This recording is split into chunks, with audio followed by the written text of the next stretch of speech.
as you know, we don't like to be overly hasty with our inaugural lectures here at Queen Mary. Pedro's main research area is labour economics. He has published in this area extensively in leading journals and has collaborated with a number of international organisations, statistical agencies, multinational firms and NGOs. He is, you won't be surprised to know, an advocate of drawing on evidence and experience from multiple fields within and well beyond academia. Between 2011 and 2013, Pedro served in the government of Portugal as Secretary of State for Employment. And during that period, he enacted a number of reforms in areas such as employment law, active labour market policies, and collective bargaining. So, fittingly, his lecture this evening is entitled Understanding How to Create More and Better Jobs. Pedro.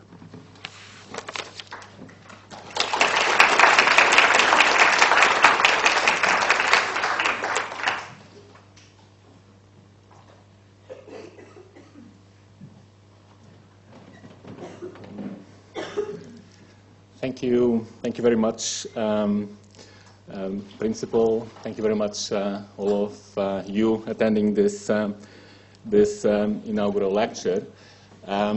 It's a great pleasure for me to have the opportunity to deliver this presentation.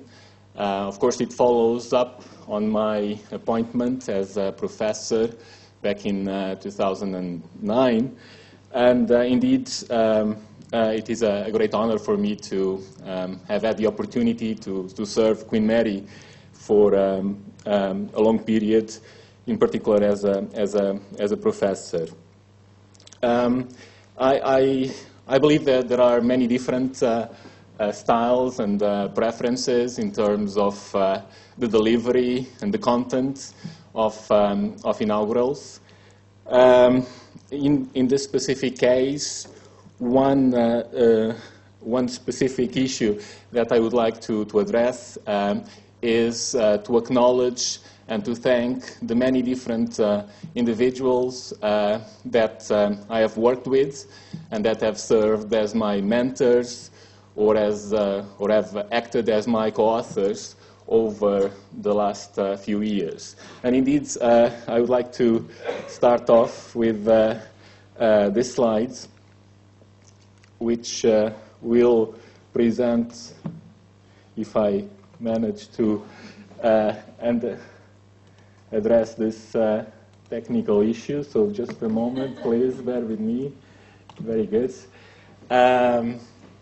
Indeed, it is really an honor to have the opportunity to acknowledge publicly this list of individuals, including my former supervisors, my mentors in different universities, and also co-authors that I've had the pleasure and the honor of working with me over a number of years.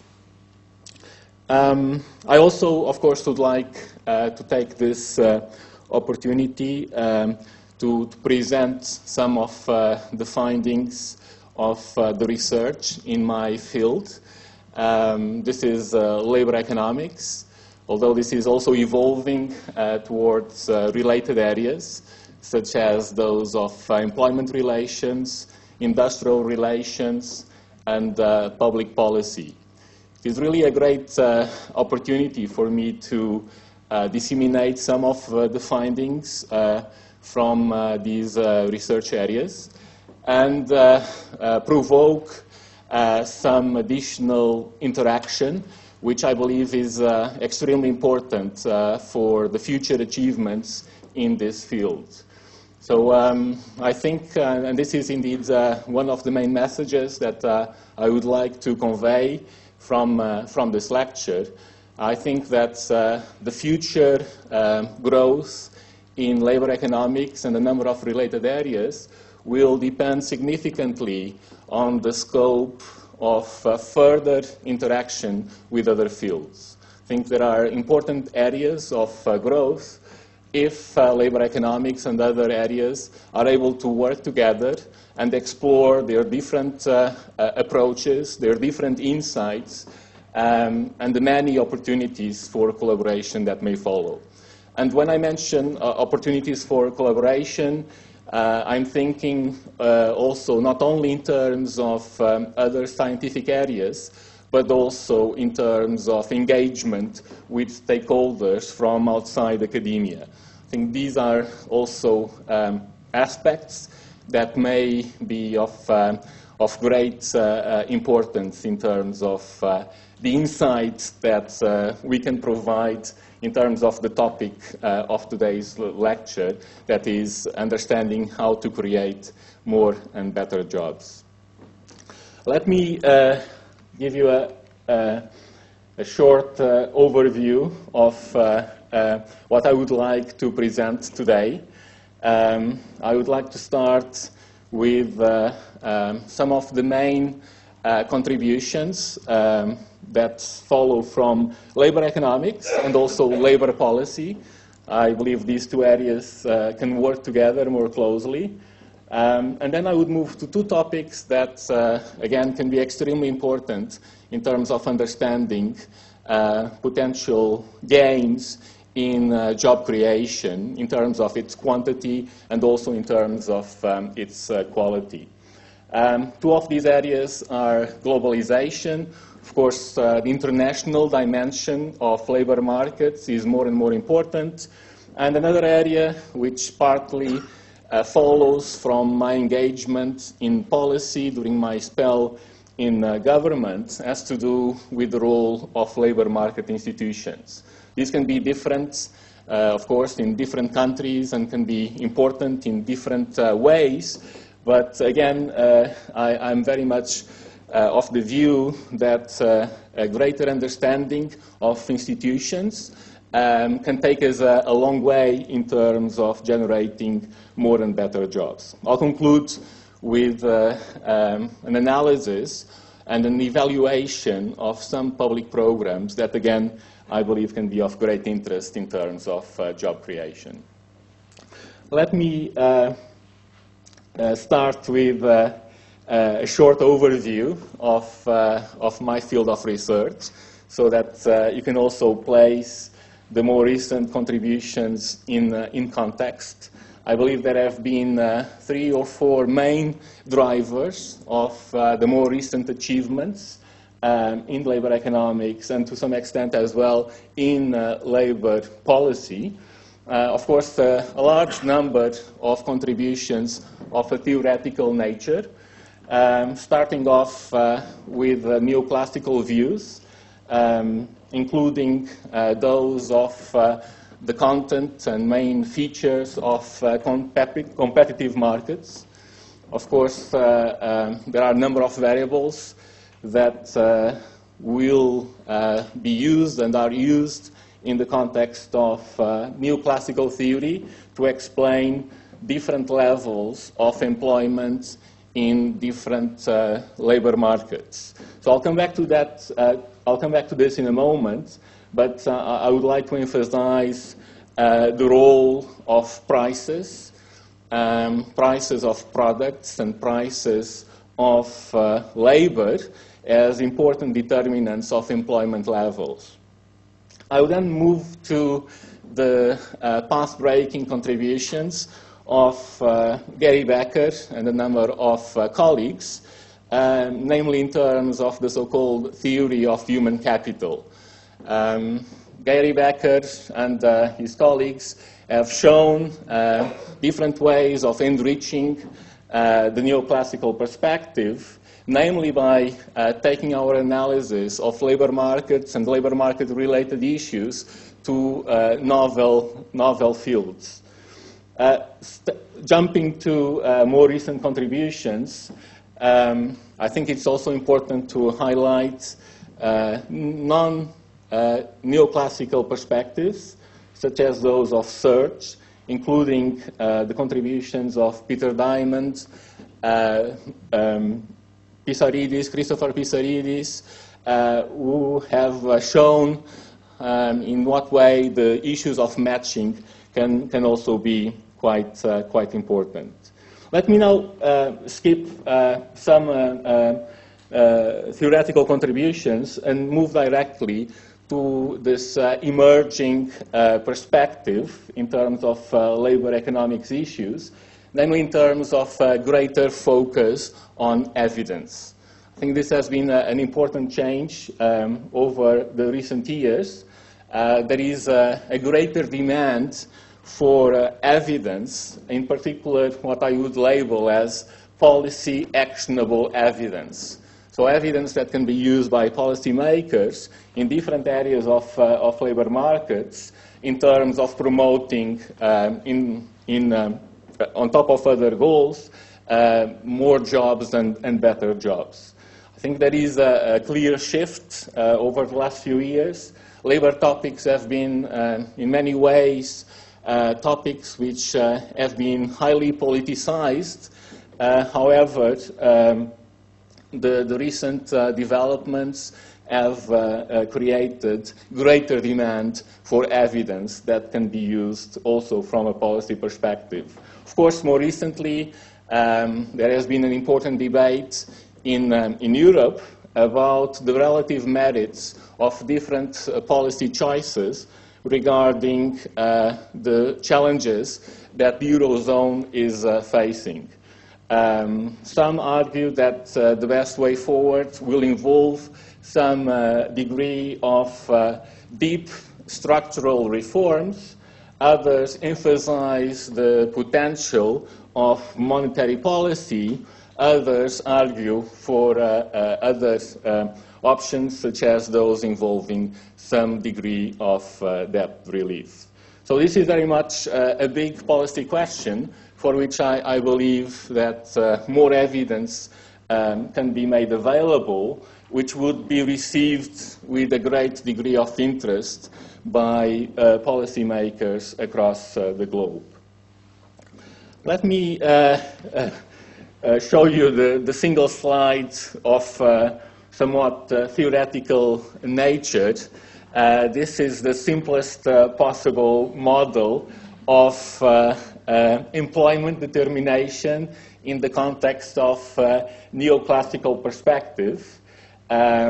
This is a simple model in some ways, perhaps somewhat complex in other ways, but in any case, I believe quite rich and of considerable potential in terms of, say, different extensions to help us understand what may be some of the key determinants of employment and therefore of job creation.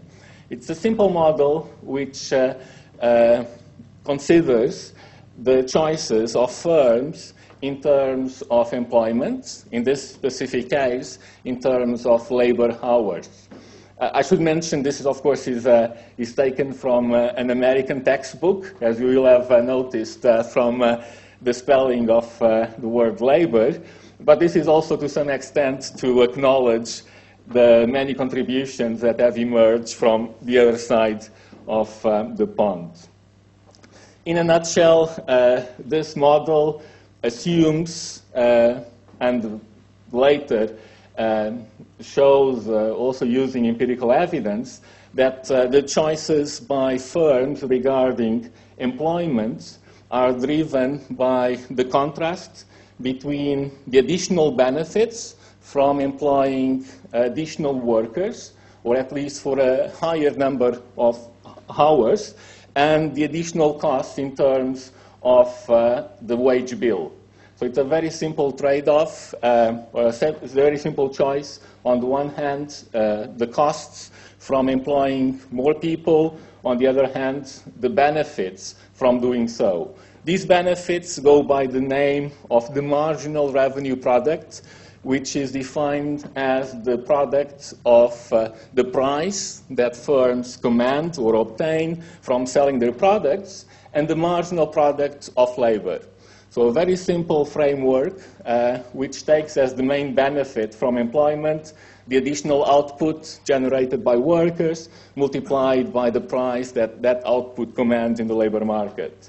The contrast then is simply in terms of those gains, in terms of revenues, and the additional costs in terms of salary. So an extremely simple approach, but that one can use in terms of considering the implications, for instance, of gains in terms of productivity.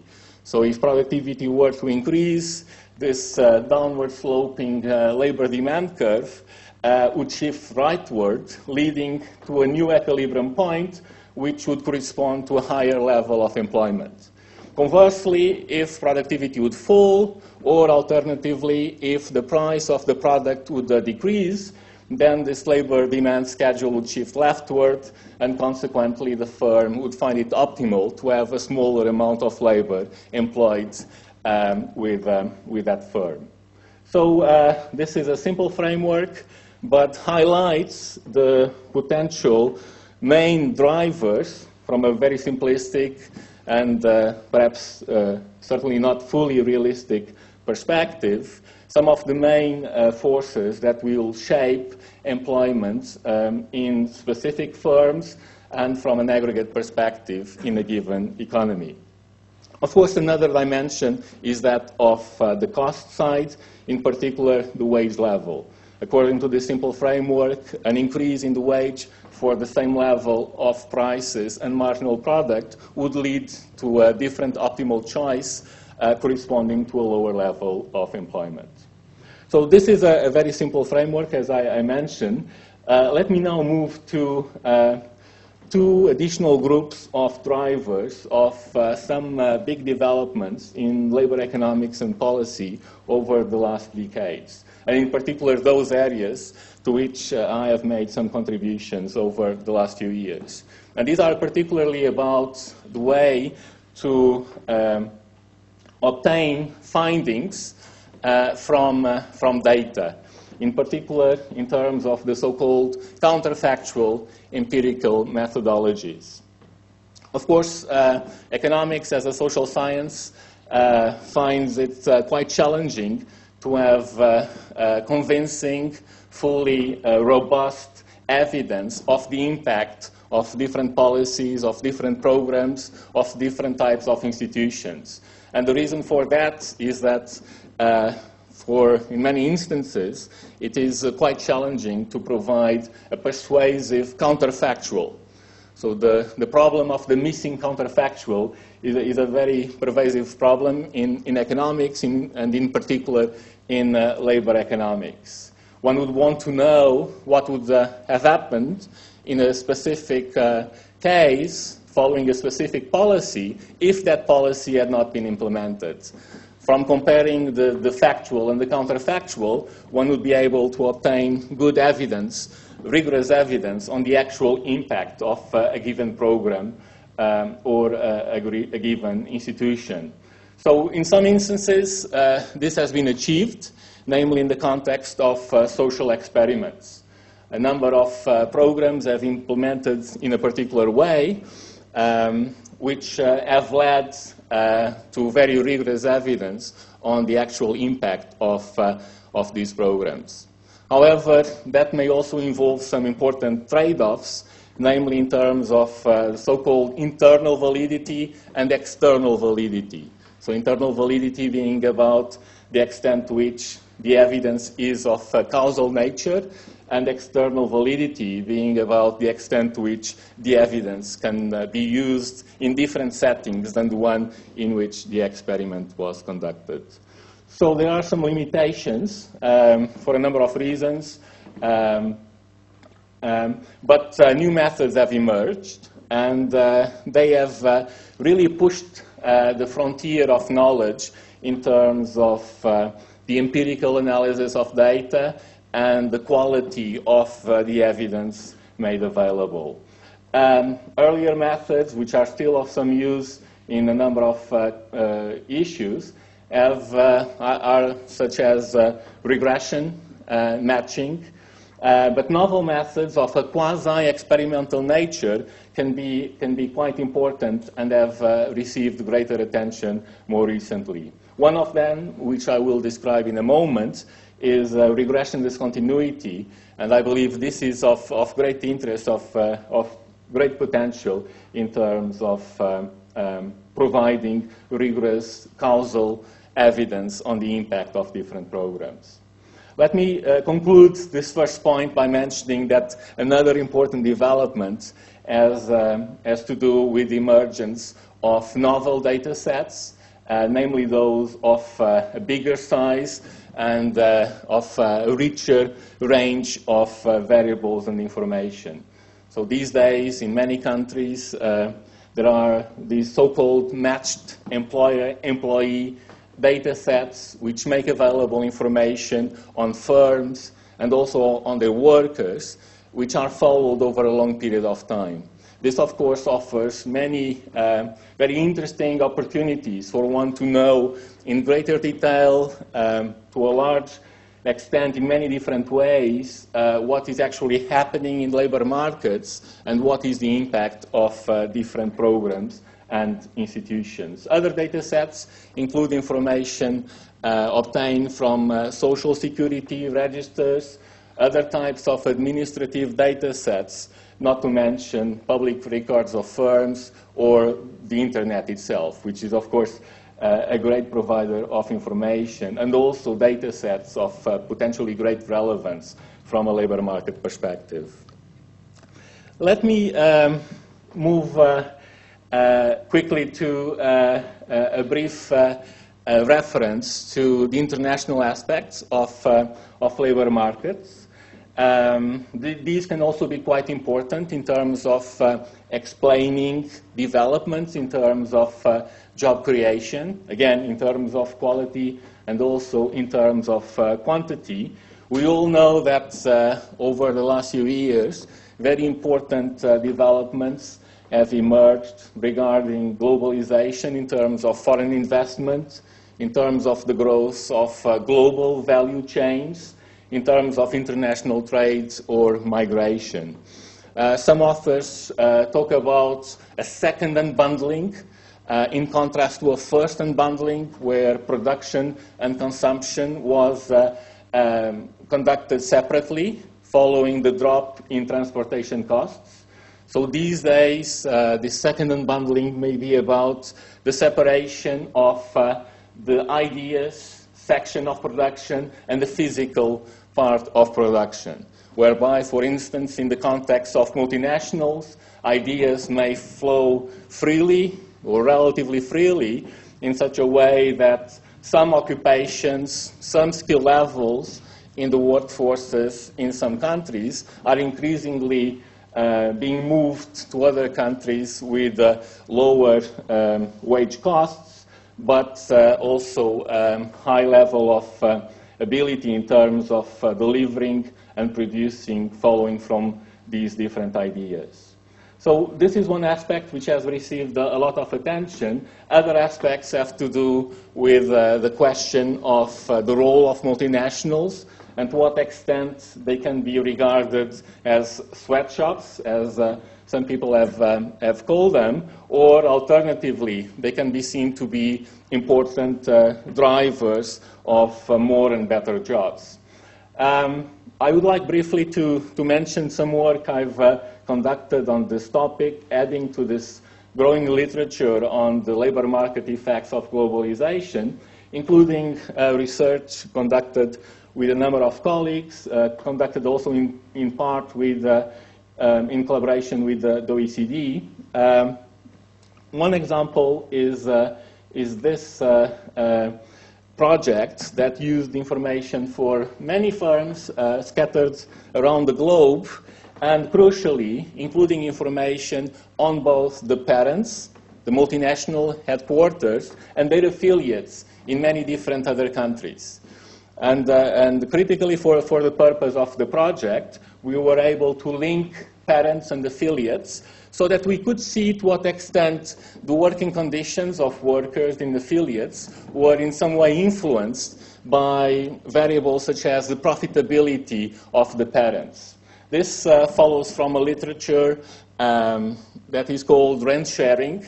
So the idea being that for a number of reasons, workers do get to share or do get to obtain part of the profits achieved by their firms, And indeed, we find, using information for this large number of firms, including their different affiliates, in some cases with information on parents only, in some cases, some countries we have information on both parents and affiliates. In any case, a really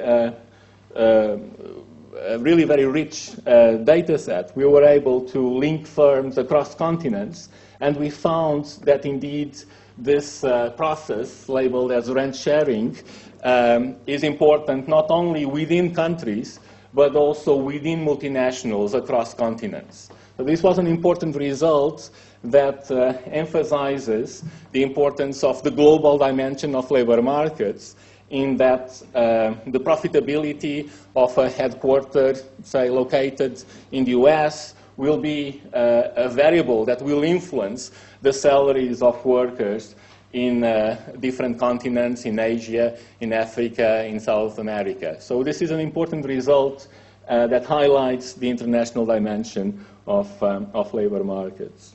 Let me skip this first aspect, and let me move to a second dimension of my work, in particular the one related to the current economic situation in Europe.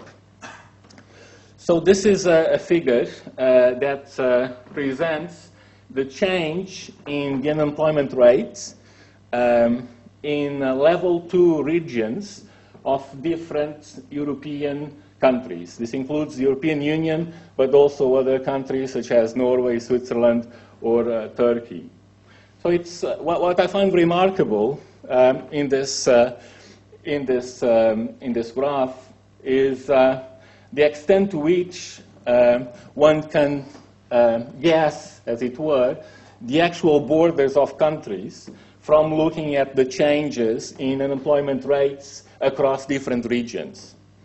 So one can find, for instance, a very clear pattern whereby southern countries, Spain and Greece in particular, have suffered from increasing levels of unemployment. So the red regions are those where the unemployment rate increased by at least 5 percentage points between 2009 and 2014. At the same time, if one looks towards the north, one finds, for instance, a very clear pattern in terms of the change in the unemployment rate in Germany.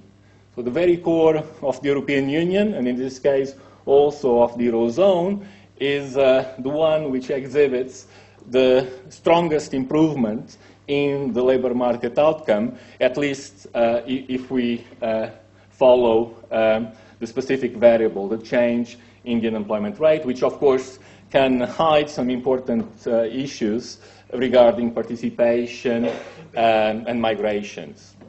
The other important result, of course, if we look closer towards London, we find that indeed the UK has done particularly well in terms of improvements in its unemployment rate.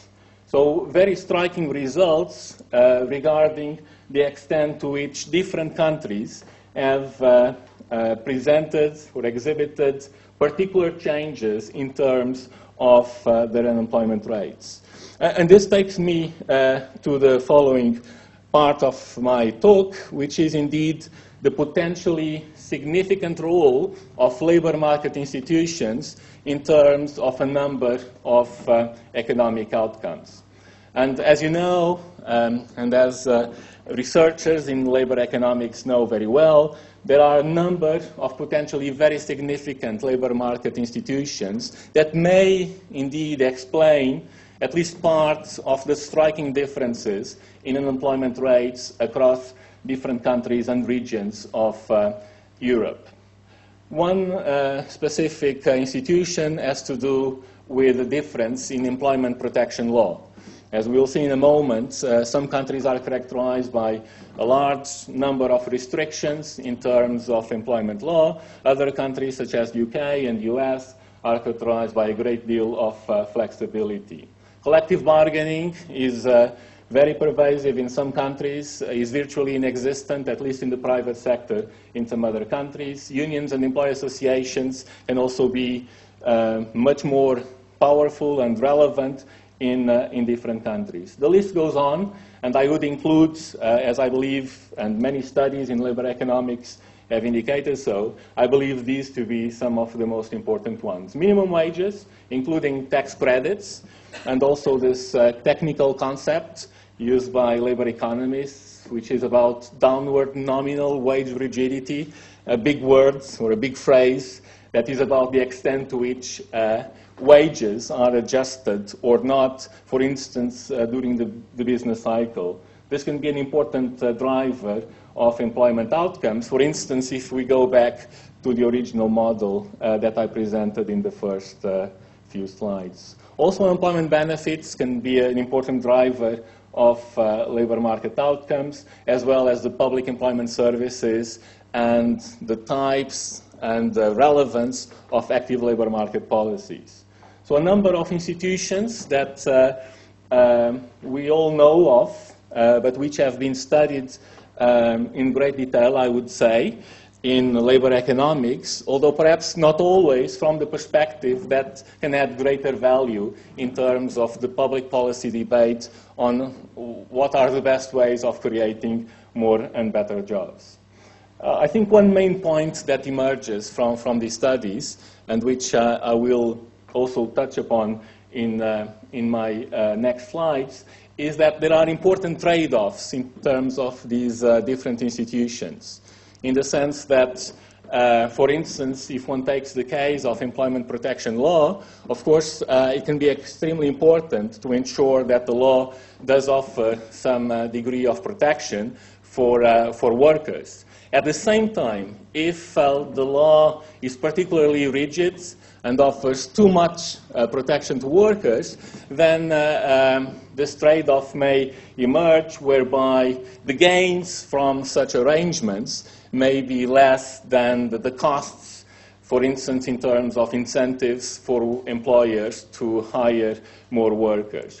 So the main result that is emerging from the literature in labor economics that studies the implications of these different labor market institutions is that there are important trade-offs, and in general, the best outcomes from the perspective of job creation are those where there is a balance in terms of the levels of these different institutions. Extreme configurations whereby employment protection law is either too generous or too restrictive may actually lead to worse outcomes from the perspective of the labor market. One particular idea which has received a great deal of attention, and in my view rightly so, is that of the flexicurity approach.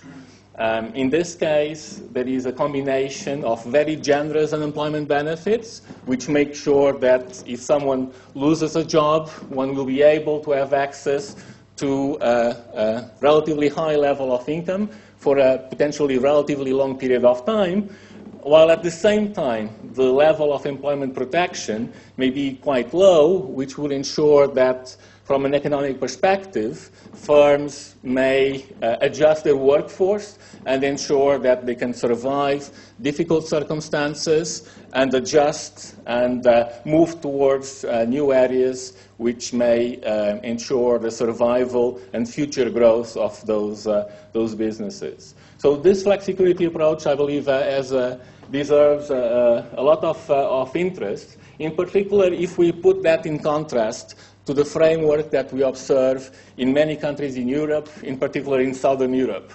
In those countries, the framework is much better characterized by that of segmentation, whereby some jobs are protected very strongly in terms of possible dismissals, and many other jobs are extremely flexible, in particular those under informal employment, service provision contracts, or even fixed-term contracts. There are big, big differences, which of course may imply big problems in terms of equity and also in terms of efficiency.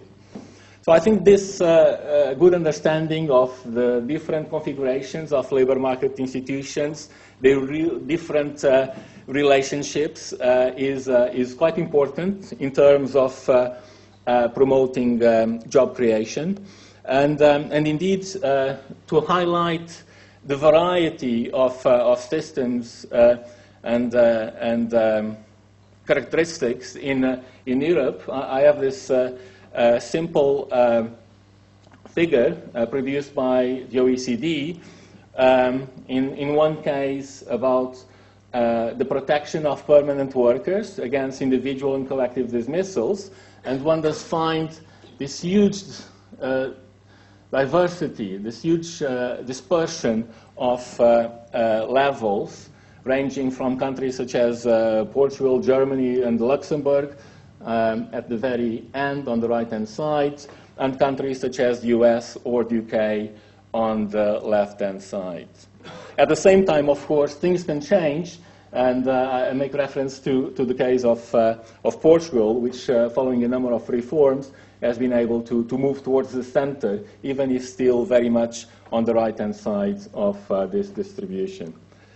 Of course, making a short reference to my brief spell in government, some of the reforms of this nature can be highly misunderstood. Even in a country where employment protection leads to a segmented labor market, some reforms that try to generate some convergence and a greater balance in terms of opportunities for long-lasting employment can be misunderstood and leads to a number of issues, including potential reversals in such reforms. Let me conclude, and I actually am not following my time very accurately. I suppose I will still have 5 minutes or so.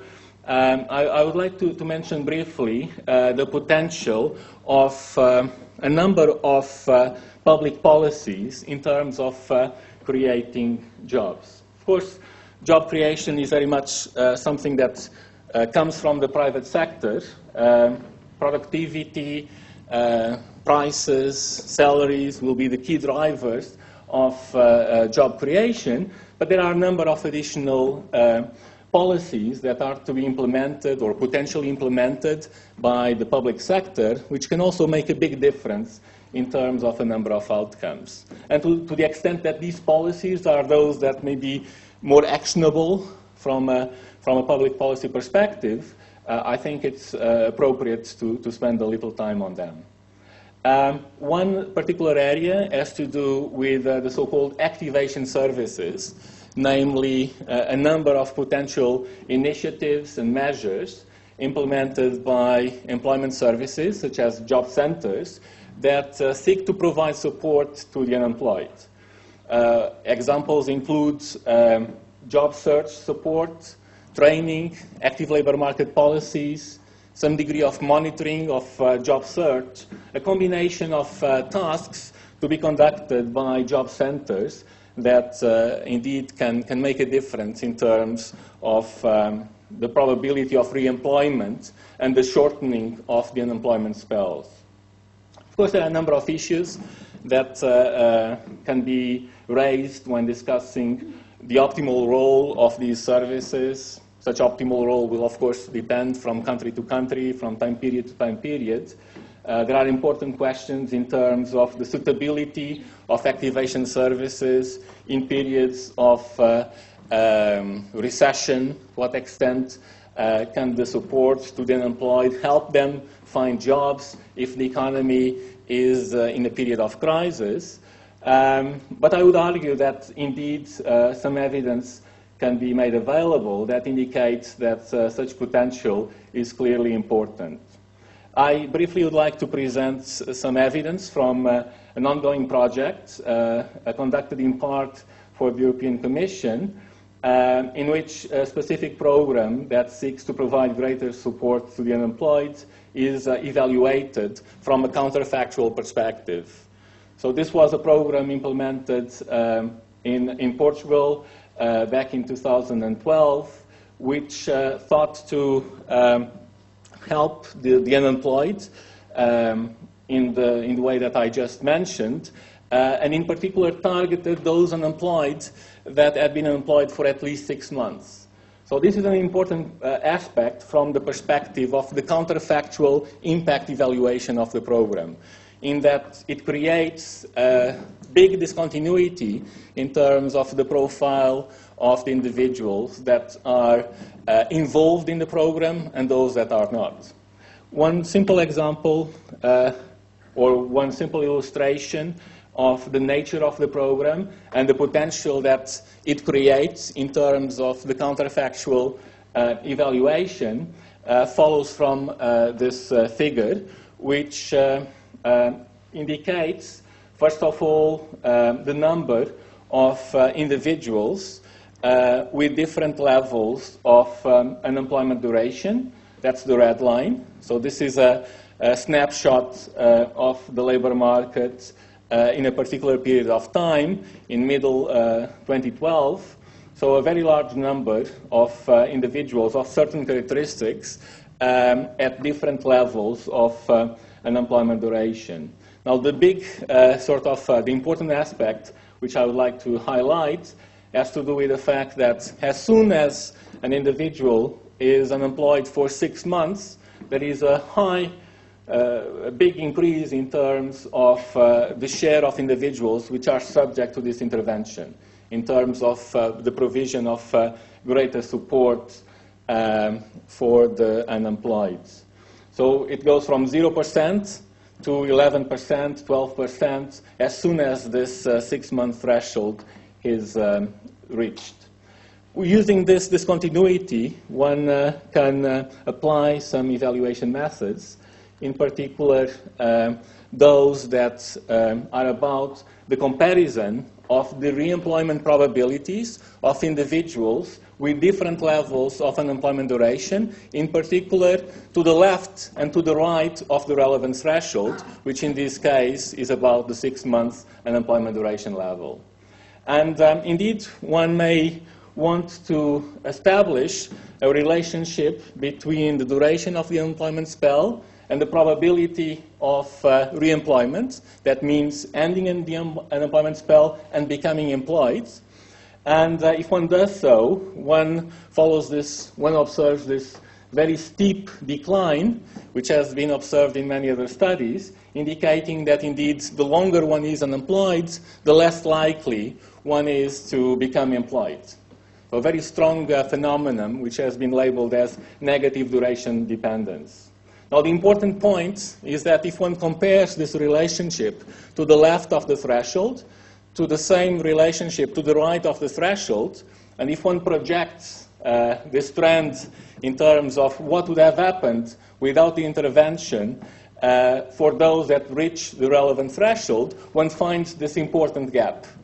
And moreover, if one takes into account the fact that many of the individuals that reach the threshold were actually not involved in the program, the implication is that the involvement in the program can have a very strong effect in terms of promoting reemployment. So the bottom line from this evaluation, as indicated in this study for the European Commission, which has been taken on board in terms of a new flagship policy by the European Commission regarding fighting long-term unemployment, is that job centers, public or not necessarily public, employment services can make a big difference in terms of promoting the shortening of the unemployment spell durations. If I still have time, I would conclude with one final case study. And this is somewhat closer to the department, to the school here at Queen Mary, which I'm proud to work in, the School of Business and Management, and in particular about the potentially critical role of management training in terms of driving firm performance and therefore also improving job creation levels. As we all know, and as labor economists know from a number of studies, there are a number of problems in terms of the market provision of training. For instance, the argument is commonly made that because firms do not know if they will be able to benefit from the investment in training of their workers, because the workers may leave after they receive the training, there is an outcome which can be described as under-provision of training. So the level of training that is provided in many labor markets will be smaller than the optimal level of training. So, of course, this effect can be compounded if one takes into account the uncertainty of the return from training. To what extent will a worker indeed be able to benefit and benefit his or her firm from the training that he or she will have obtained. So this will, of course, be an important variable in terms of explaining the low productivity that one observes in many countries. And this has been raised as a potential obstacle in terms of productivity levels, including in the UK. So following from the realization of these problems and the potential important market failures in the provision of training, a number of public sector organizations have made available very large funds, I would argue, that try to increase the provision of training, including this particularly large figure of 65 billion euros that the European Union will spend on education, training, and employment programs in many member states during the current framework period of 2013 up to 2020. In this specific project, which I'm now conducting, also in collaboration with the European Commission, I'm conducting a counterfactual evaluation of a program, again implemented in Portugal, that tried to improve the skills of workers, and in particular of managers. So many other member states have developed similar programs.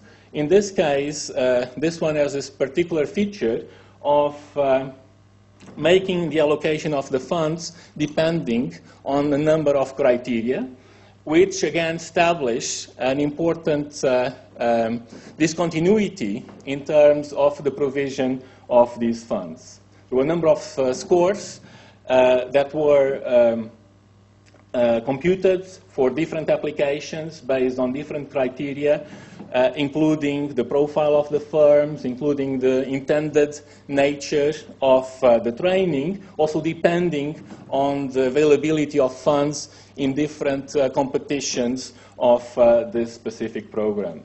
So using, and again, linking to my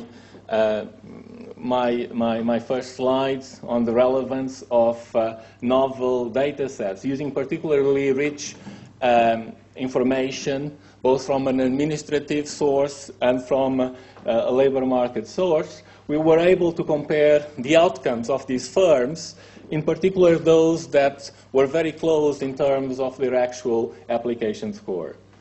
So let me also motivate this analysis by mentioning that, of course, we observe across many countries very different levels in terms of the management styles and potentially the management performance levels in different countries and in different firms. This is a slide that shows a study conducted by some colleagues from the LSE and Stanford, where they conducted the questionnaires for a very large number of firms from different countries, and using some assumptions, which again one may want to discuss, but in any case finding results which I believe are quite interesting. They do find this evidence not only of very different levels on average by country in terms of the management standards of their firms, but also in terms of the dispersion within firms. So one finds that, of course, there will be firms which will do better in terms of these different questions and their averages. But in many countries, one finds a relatively sizable left tail of firms that can be said to be rather poorly managed. So this makes one think that indeed this is an area of great potential. The provision of management training the awareness of better management practices, this can be a huge driver of improvements in terms of productivity of firms and therefore of employment levels. So, so this is an area which I believe deserves more attention. I'm certainly very happy to have the opportunity to interact with many colleagues in the School of Business and Management. I'll learn more about what may be seen to be best practice in a number of areas such as operations, strategy, marketing, organizational behavior, human resource management. These are really extremely important areas, and I'm very proud of being involved in the process of understanding what may be the best practice and also taking steps towards making this knowledge available to a larger set of individuals and organizations. Now, having motivated the importance of learning about management practices, let me briefly, before I conclude, let me tell you about the findings from my study in which some firms were given funds so that they could improve their management practices, in which they could provide higher training skills to some subset of their workers. So there is some firms were accepted in terms of their applications for funding for management training, about 1,000 of them. A larger number was rejected, 1,200 firms. They have different characteristics, which in general would raise questions in terms of the quality of the counterfactual. Of course, one will look, as I will do, one will look at the performance levels of these firms after the management training is provided, and one would want to establish a causal relationship. One would want to say that the provision of these funds, which then allow these firms to increase the training of their workforce, had an impact in terms of the performance of the firm. This is the causal relationships that one would want to shed light on. Now, of course, that in general is difficult because there will be important selection issues.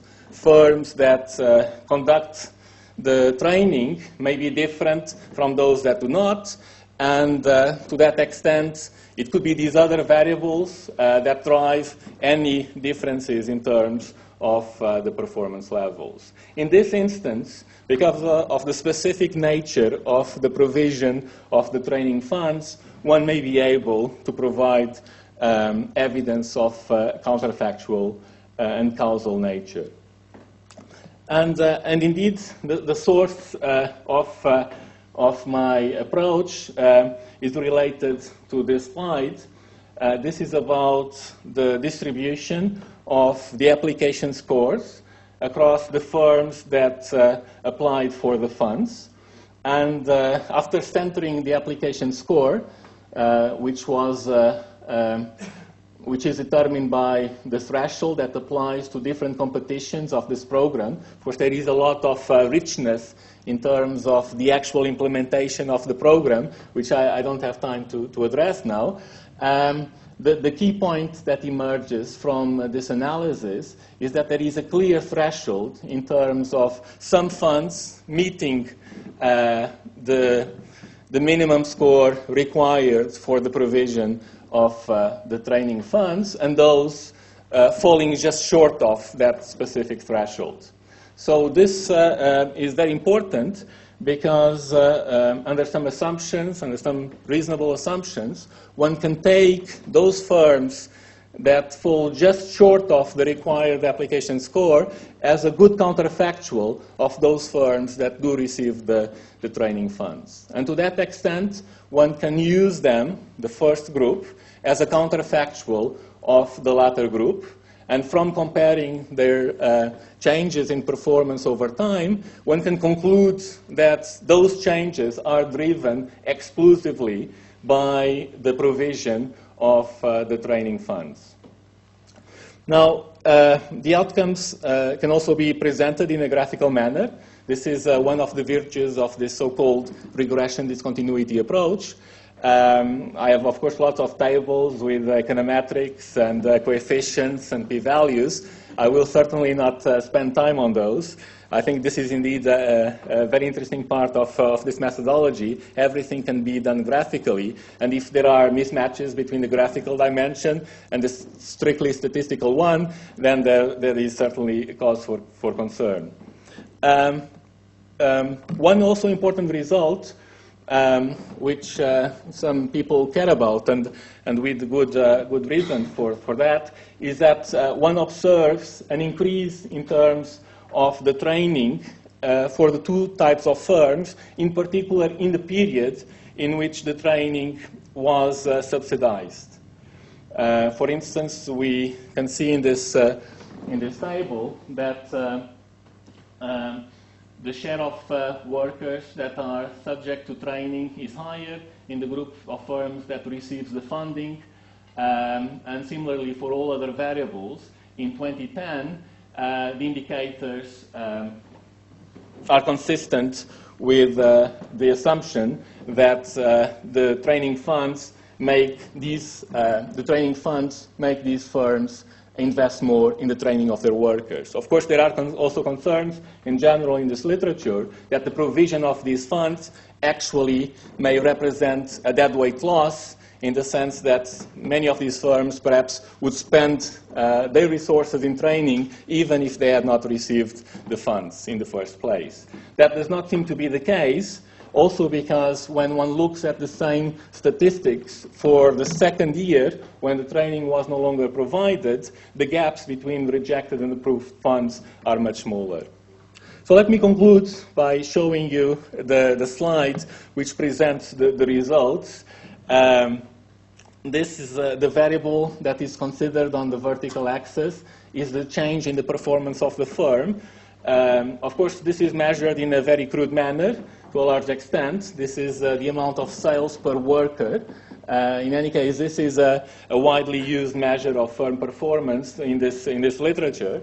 And what we find, again, establishing a relationship between the application score and the change in performance level to the left and to the right of the threshold of relevance, is that there is a jump. And this jump is evidence of a positive impact. This positive jump is evidence of a positive impact of the provision of the funds in terms of the growth in the performance of the firm. So I will conclude with the final slides. Of course, understanding how to create more and better jobs is very challenging. There are a number of different approaches one can and should follow to address this extremely important question. I would argue that in the field of labor economics, a very important number of contributions have been made, some of a theoretical nature, some of an empirical nature. Some have to do with the access to richer data sets. But I would leave you with this final thought, which follows from some of the specific studies that I presented, which is that looking forward, I believe the greater potential in terms of further growth of this discipline, and in particular in terms of the provision of better insight, in terms of the creation of jobs, has to do very much with the greater interaction with other fields of study, and also with greater interaction with stakeholders from outside academia. I think this is extremely important in terms of access to new data sets, in terms of focusing our efforts in the bigger questions, in terms of conducting our analysis in such a way that we take into account all the specific issues that can be extremely important in the implementation of a number of public programs. I do believe that there is a brighter future for the discipline, in particular if one can follow this process of developing greater interaction with other disciplines and other stakeholders. Thank you very much. Thank you.